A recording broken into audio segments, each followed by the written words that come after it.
Genesis 3, the fall. Now the serpent was more crafty than any other beast of the field that the Lord God had made. He said to the woman, "Did God actually say, 'You shall not eat of any tree in the garden'?" And the woman said to the serpent, "We may eat of the fruit of the trees in the garden, but God said, 'You shall not eat of the fruit of the tree that is in the midst of the garden, neither shall you touch it, lest you die.' But the serpent said to the woman, 'You shall not surely die, for God knows that when you eat of it, your eyes will be opened, and you will be like God, knowing good and evil.' So when the woman saw that the tree was good for food, and that it was a delight to the eyes, and that the tree was to be desired to make one wise, she took of its fruit and ate. And she also gave some to her husband who was with her, and he ate. And the eyes of both were open, and they knew that they were naked. And they sewed fig leaves together and made themselves loincloths. And they heard the sound of the Lord God walking in the garden in the cool of the day. And the man and his wife hid themselves from the presence of the Lord God amongst the trees of the garden.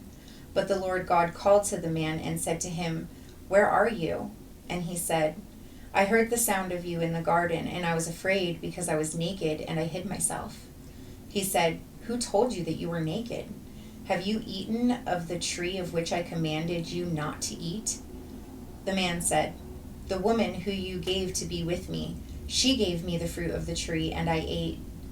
Then the Lord God said to the woman, 'What is this that you have done?' The woman said, 'The serpent deceived me, and I ate.' The Lord God said to the serpent, 'Because you have done this, cursed are you above all livestock and above all beasts of the field. On your belly you shall go, and dust you shall eat all the days of your life.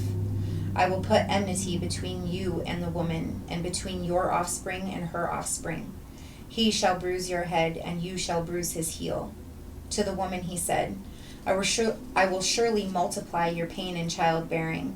In pain you shall bring forth children. Your desire shall be contrary to your husband, but he shall rule over you." And to Adam he said, "Because you have listened to the voice of your wife and have eaten of the tree of which I commanded you, you shall not eat of it. Cursed is the ground because of you. In pain you shall eat of it all the days of your life. Thorns and thistles it shall bring forth for you, and you shall eat of the plants of the field. By the sweat of your face you shall eat bread till you return to the ground, for out of it you were taken. For you are dust, and to dust you shall return." The man called his wife's name Eve, because she was the mother of all living. And the Lord God made for Adam and for his wife garments of skins and clothed them.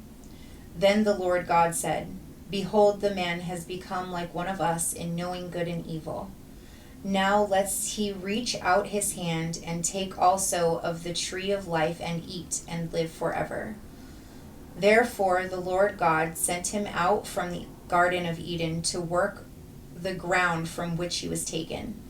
He drove out the man, and at the east of the Garden of Eden he placed the cherubim and a flaming sword that turned every way to guard the way to the tree of life.